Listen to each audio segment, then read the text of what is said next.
নমস্কার। আপনাদের কাছে আমি সাধারণত ট্রানজিটের উপর নির্ভর করে কিছু অ্যানালাইসিস করি এবং ট্রানজিটের উপর নির্ভর করে আমি কিছু প্রেডিকশন আপনাদের কাছে দিই। ইন জেনারেল প্রেডিকশন দেখবেন 1 মে বুধ মিনের ঘর থেকে চলে আসবে মেষের ঘরে। রবি 15 এপ্রিল অলরেডি মেষের ঘরে ঢুকে পড়েছে। 12 তারিখ রাত্রিবেলায় মেষের ঘরে চলে আসবে। 12 তারিখ মে মাসে এই 26-এ মেষের ঘরে চলে আসবে মঙ্গল। তা এই যে মেষের ঘরে যে মঙ্গল আসছে এবং মেষের ঘরে যে বুধ আসছে এবং রবি আসছে, এতে যাদের বৃষ রাশি বৃষ লগ্ন, যাদের সিংহ রাশি সিংহ লগ্ন এবং যাদের কর্কট রাশি কর্কট লগ্ন এবং যাদের তুলা রাশি তুলা লগ্ন, বৃশ্চিক রাশি বৃশ্চিক লগ্ন, তাদের রক্তচাপ সংক্রান্ত কিছু অশুভ প্রভাব হতে পারে, সমস্যাজনিত প্রভাব হতে পারে সম্পত্তি নিয়ে। যদি কোনো ভালো আপনি ইন্টারভিউ বা প্রতিযোগিতামূলক পরীক্ষা দিতে যান, তাহলে আপনাকে অবশ্যই খুব ভাবনা চিন্তা করে ভালো প্রিপারেশন নিয়ে ক্যাজুয়ালভাবে যাবেন না, সিরিয়াসভাবে যেতে হবে। বাড়িতে বিশেষ করে বৃশ্চিক রাশি বা লগ্ন শারীরিকভাবে বিশেষ করে পাকস্থলী সংক্রান্ত এবং স্নায়ুরোগ সংক্রান্ত ব্যাধি হওয়ার সম্ভাবনা আছে বা ওরা আপনাকে সমস্যা দিতে পারে। রবি যখন বেরিয়ে যাবে, রবি যতক্ষণ আছে ওখানে, যদি খুব সিরিয়াস প্রিপারেশন নিয়ে কোনো ছাত্র ছাত্রী পিএইচডি করবে বা ডিএম করবে, ডাক্তার যারা ডিএম করবে, এমডি করবে, ইঞ্জিনিয়ার যারা মাস্টার্স করবে, যারা পরীক্ষা দিতে যাবে, যারা বিভিন্ন জয়েন্ট দেবে, ইকোনমিক্স, স্ট্যাটিস্টিক্স, ইঞ্জিনিয়ারিং, যদি সিরিয়াসভাবে যান, টোটাল রাশিগুলোর সিংহ রাশির কিছুটা অসুবিধে হতে পারে। 9 নম্বর ঘর মেষের ঘর। কন্যার একটু অসুবিধে হতে পারে। 8 নম্বর ঘর মেষের ঘর। যারা চাকরি সংক্রান্ত পরীক্ষা দিতে যাবেন, যেমন কর্কট, ভালো ফল পাবেন, কিন্তু আগেই বলেছি আমি প্রিপারেশনটা খুব জোরদার করে নিতে হবে। কর্কটে যারা আছেন রাশি লগ্ন, বিশেষ করে বুধের নক্ষত্রে যারা জন্মগ্রহণ করেছেন, ওখানে একটি বৃহস্পতির নক্ষত্র আছে, একটি বুধের নক্ষত্র আছে, একটি শনির নক্ষত্র আছে।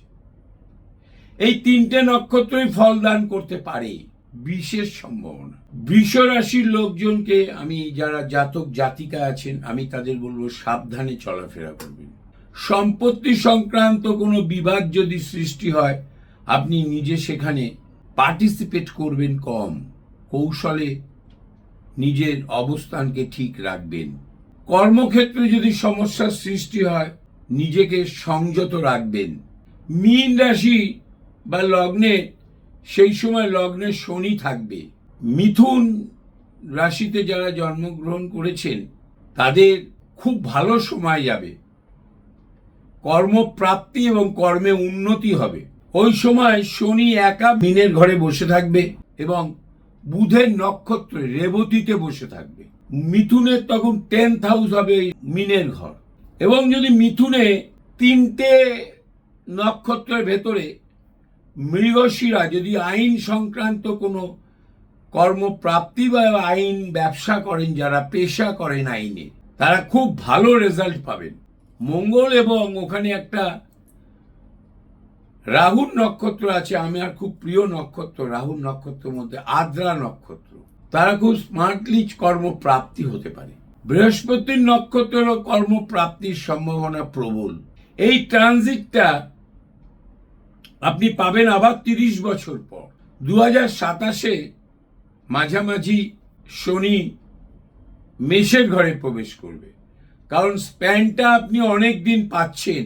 শনি একা বসে থাকবে অনেক দিন। এই নিয়ে, শুধু এই সাবজেক্টটাকে নিয়ে, যেহেতু আমার প্রিয় গ্রহ শনি, আমরা কর্ম যা করি যেমন করে হোক শনির একটা কানেকশন থাকে। যদি কর্মটা উচ্চ স্তরের হয়। শনি বৃহস্পতি প্রাপ্তি এবং কর্মযোগী যারা, তাদের শনি বৃহস্পতি বুধের কানেকশন না থাকলে তারা বড় কর্মপ্রাপ্তি হয় না।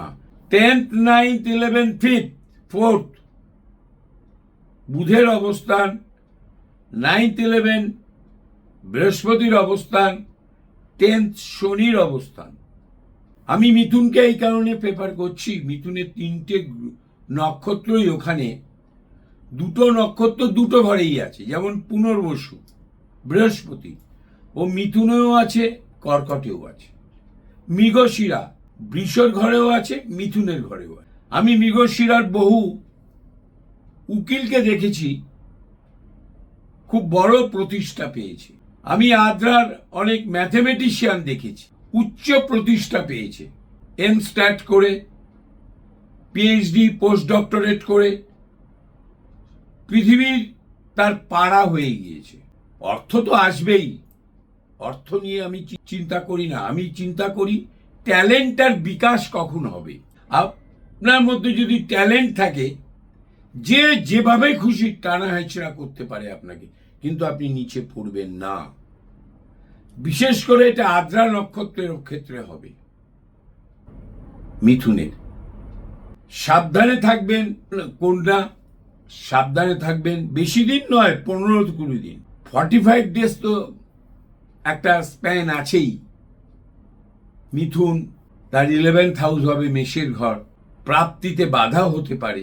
যদিও ওখানে বৃহস্পতি থাকে আপনার ন্যাটাল চার্টে, তাও বাধা হতে পারে।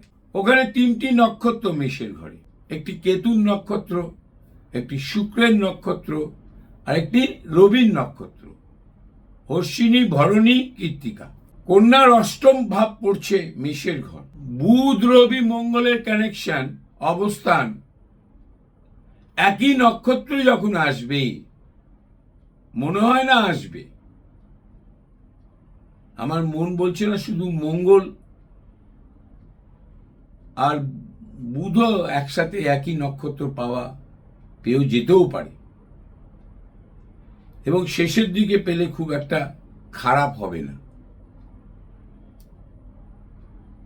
ভরণীতে এক হতে পারে, এক হবেই, একই নক্ষত্রে 3জন থাকার সম্ভাবনা আছে, কিন্তু রবি বেরিয়ে যাবে, রবি ভরণী থেকে তখন বেরিয়ে যাবে।